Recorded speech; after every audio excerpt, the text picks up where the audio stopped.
Halo guys, assalamualaikum. Gimana kabar kalian hari ini? Ini sengaja aku deketin banget, aku zoom banget muka aku ke video karena di sini memang suasananya lagi rame banget ya guys ya.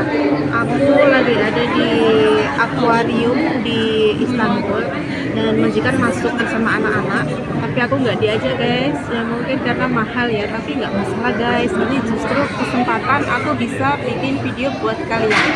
Nah, untuk kalian yang kebetulan video aku lewat di beranda, jangan ragu untuk subscribe karena bakalan banyak banget informasi penting yang insya Allah akan bermanfaat buat kalian semua.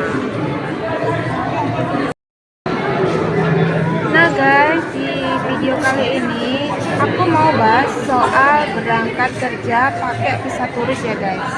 Ini udah jadi rahasia umum kalau banyak dari teman-teman kita itu yang kesini itu dengan niat kerja tapi menggunakan visa turis. Nah di sini akan aku kupas tuntasnya agar kalian bisa mempertimbangkan guys ya, gimana kalau kerja pakai visa turis itu, kelebihannya apa, kekurangannya apa. Nah kalian bisa pikir lagi, jangan sampai setelah sampai sini kalian justru menyesal. Tingginya gaji yang ditawarkan untuk para pekerja migran Indonesia di negara Turki ini menjadi salah satu alasan banyak sekali orang-orang yang memanfaatkan kesempatan tersebut untuk mencari cuan ya guys. Kayak jual beli tenaga kerja gitulah guys istilahnya. Nah sekarang salah satu pilihan kalian adalah datang ke sini dengan menggunakan visa turis ya, tapi bakalan aku bahas dan semoga kalian bisa mempertimbangkannya. Mulai dari kelebihannya. Satu, tentu prosesnya lebih mudah guys.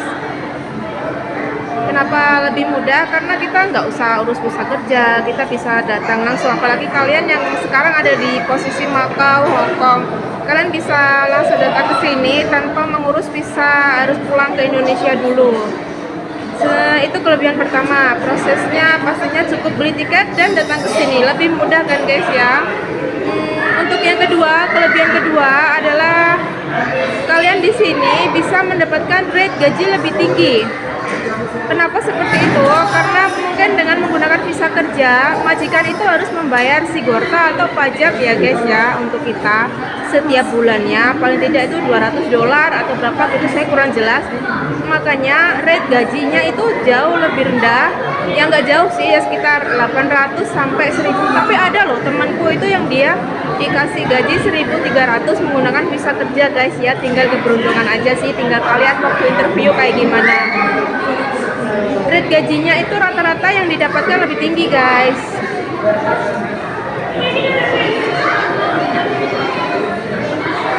Dan kelebihan berikutnya, kalau menggunakan visa turis itu kalian tidak ada kontrak kerja. Jadi dalam 1 bulan jika kalian mengetahui oh ternyata bos saya tidak baik, saya nggak cocok sama bos saya, kalian bisa langsung resign tanpa ada kontrak.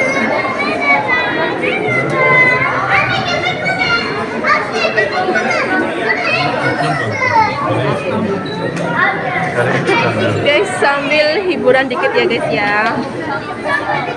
Terus jadi kalau misalnya kalian itu ternyata nggak cocok sama majikan, beda dengan menggunakan visa kerja, itu kalian nyaman nggak nyaman, kalian harus menyelesaikan kontrak itu ya guys. Biasanya kalau untuk yang menggunakan visa kerja itu kontraknya adalah 1 tahun atau bisa lebih. Nah untuk visa turis itu kalau kayak kita kerja aja kayak majikan biasa aja, kalau kita cocok ya kita lanjut, kalau kita ada nggak cocok atau mungkin dia nggak sesuai dengan perjanjian awal, kita bisa langsung resign aja gitu. Itu kelebihan yang ketiga. Berikutnya adalah kekurangannya guys. Kita masuk kekurangan ini, semoga kalian pertimbangkan benar-benar ya. Satu, kalian harus mempersiapkan uang untuk beli tiket sendiri. Seperti itu guys. Tentunya itu perlu biaya lebih ya, tapi mungkin ini nggak masalah, ringan gitu, ringan aja buat yang udah kerja di Hong Kong, di mana gitu, di Singapura, udah punya uang sih nggak keberatan ya soal ini. Kekurangan yang kedua, tentu kalian akan memerlukan proses pemeriksaan di imigrasi Turki di bandara. Mereka pastinya akan coba cek dan recheck tujuan kita kesini tuh memang untuk jadi benar-benar turis apa nyaru gitu guys ya. Jadi mereka pasti bakalan ngecek, salah satunya ada tiket PP enggak, punya tiket hotel enggak, seperti itu. Dan ditanya mungkin sampai ada yang diperiksa uang saku kayaknya ya itu, tapi kayaknya yang di Indonesia sih, imigrasi Indonesia kalau kalian berangkat dari Indonesia. Kalau di Turki paling tidak itu ditanya itu tadi soal tiket PP sama tiket hotel, seperti itu. Di imigrasi bandara kalian akan melewati proses sepertinya seperti itu.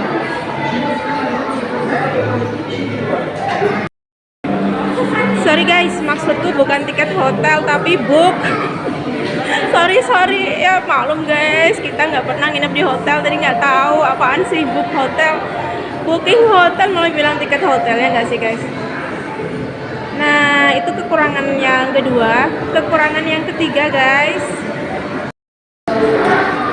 kekurangannya guys, kalau kalian kerja ke Turki menggunakan visa turis, tidak ada perlindungan hukum yang jelas untuk kalian.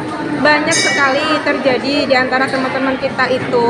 Ini kita bukan bahas soal overstay atau apa ya, kita bahas dengan majikannya sendiri itu loh guys. Majikan itu namanya manusia ya, apalagi mereka itu orang kaya gitu, kadang agak sedikit semena-mena gitu sama kita orang-orang yang bekerja jadi tenaga kerja, apalagi ilegal ya. Sering banget kejadian, nggak hanya 1-2 orang teman saya itu dia kerja kesini pakai visa turis dan tanpa melalui agensi guys. Mereka itu mencari majikan sendiri, itu akhirnya apa guys, mereka tuh nggak digaji. Coba kamu bayangkan kerja sebulan 2 bulan nggak digaji, akhirnya kabur seperti itu. Ngeri kan guys ya. Dan mereka tuh seolah-olah kayak seenaknya gitu, dia dijanji gitu besok, akhirnya sampai sebulan 2 bulan nggak digaji. Kan kita rugi ya, kita kerja kan capek ya, dan kita nggak digaji. Siapa sih yang mau kayak gitu? Makanya guys, untuk mengatasi masalah ini, salah satu caranya kalian tolong jangan cari majikan sendiri, tolong ya, ini demi keamanan kalian sendiri. Kalian pakai agensi ya guys ya, karena kalau ada agensi itu tidak ada yang membela hak-hak kalian gitu. Majikan tuh nggak sembarangan, kita nggak tahu, nggak semua orang di sini jahat, enggak, tapi kan selalu ada kemungkinan yang seperti itu guys. Kita harus benar-benar jaga diri seperti itu ya guys ya.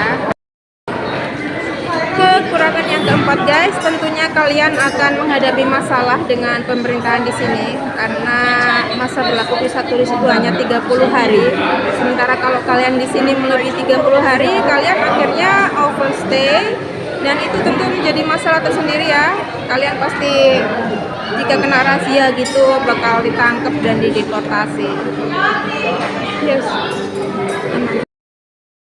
Halo guys, aku lanjut video yang kemarin. Maaf itu kemarin aku nggak bisa lanjut bikin video karena majikan aku tiba-tiba manggil. Mereka udah keluar dari akuarium dan kita pergi ke restoran, waktunya makan siang.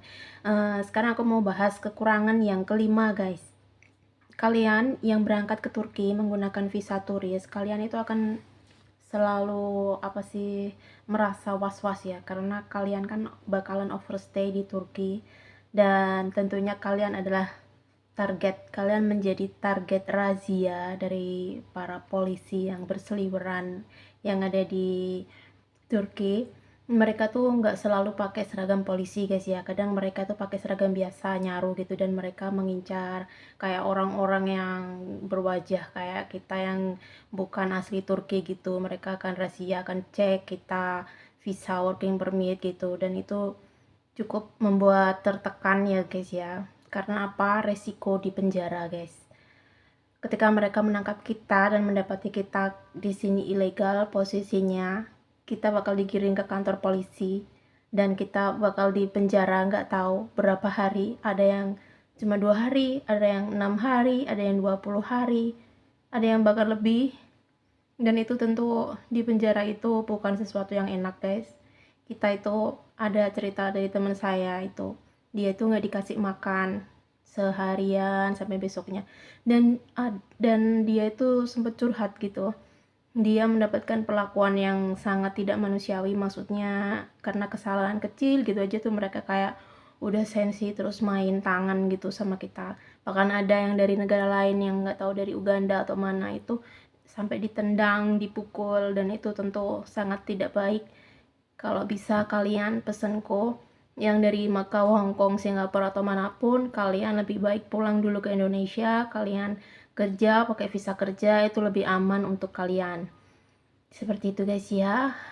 Saya rasa video saya cukup segini. Saya sebutkan ada beberapa kelebihan, ada kekurangannya.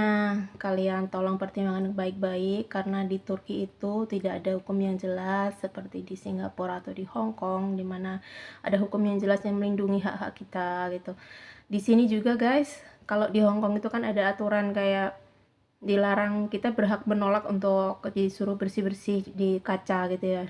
Di sini di Turki itu seperti hal yang kebanyakan majikan itu maunya kita tuh bersihin kaca dari luar, dan itu tidak ada pengamannya, tidak ada teralis, dan itu cukup menakutkan. Jadi pesanku kalau kalian disuruh seperti itu mending jangan, kalian tolak aja. Dan itu tidak semudah aku ngomong, kadang itu kita namanya ikut ya, gitu, ikut orang. Kadang kita itu mau nolak disuruh gini-gini itu nggak enak, apa kita takut gitu ya, namanya ikut orang dan posisi kita ilegal. Jadi kalian harus pintar melindungi diri sendiri. Jadi lebih baik kalian katakan, sorry, I cannot do that because that is dangerous for me.